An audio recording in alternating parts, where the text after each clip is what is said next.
உன்னிடம் சொல்ல வந்தேன். என்ன ஆனது உன் துணைக்கு? எதற்காக இவனோடு சேர்ந்து இப்படி ஒரு திட்டத்தை செயல்படுத்த போகிறார்? உன் மீது அத்தனை வெறுப்போடு, உன் மீது அத்தனை கோபத்தோடு உனக்கு இப்படி நடக்க வேண்டும் என்று எதற்காக நினைக்கின்றார்?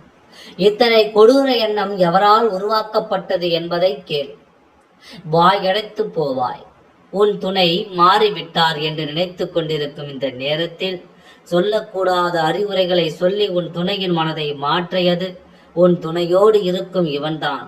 அதற்கு காரணம் சொல் பேச்சு கேட்பவர்தானே உன் துணை. இந்த நிலையில் அவர்கள் போட்ட திட்டத்தை நீ கேட்கும்போது வாயடித்து போய் நிற்பாய்.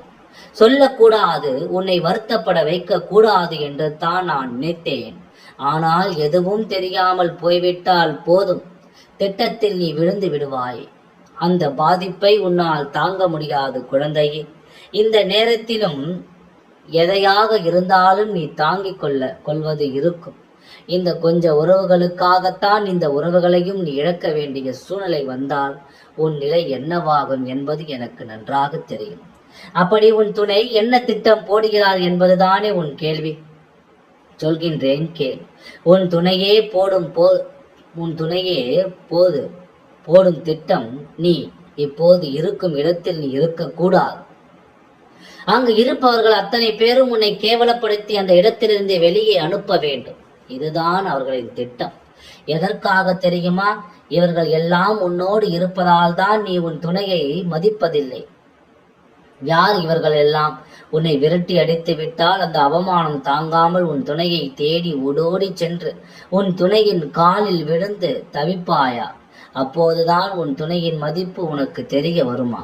இவர்கள் எல்லாம் உன்னை சுற்றி இருக்கும் வரை உன் துணையின் மதிப்பு தெரியாது என்று இவர்கள் போடும் திட்டம் உன்னை அவமானத்திற்கு உள்ளாக்க வேண்டும் என்பது. அவமானம் என்றால் சாதாரண அவமானம் அல்ல. உன் மேல் பழியை போட்டு தலைகுனியாமல் உன் இல்லத்திற்குள் முடக்கி போடும் அவமானம். யாரோ ஒருவன் திட்டம் போட்டால் பரவாயில்லை என்று தள்ளிவிட்டு சென்று விடலாம். ஆனால் அதற்கு துணை போவது உன் துணையாக இருப்பதால் தான் அதை உன்னிடத்தில் நான் சொல்ல வேண்டிய கட்டாயத்திற்காக வந்தேன். என் அன்பு குழந்தையே, சற்று கவனமாக இரு. உனக்கு ஆறுதலாக இருக்கும் இந்த உறவுகளையும் நீ இழந்து தவிக்க வேண்டும் என்பது உன் துணையின் திட்டம். அந்த திட்டத்தை என்றும் நிறைவேற்றி விடாதே. எந்த காரணத்திற்காகவும் இப்போது இருக்கும் உன் உறவை விட்டு கொடுத்து விடாதே. உன் துணை ஏங்கி நீ நிரந்தரமாக விட்டு விடுவாயோ என்ற பயம் வந்திருக்கின்றதல்லவா?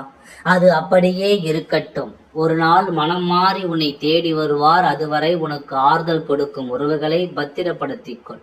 யார் எதை சொன்னாலும் அவசரத்தில் எந்த காரியத்திலும் இறங்கி விடாதே. கவனமாக செயல்பட்டு உன் வாழ்க்கையை காப்பாற்றிக்கொள்.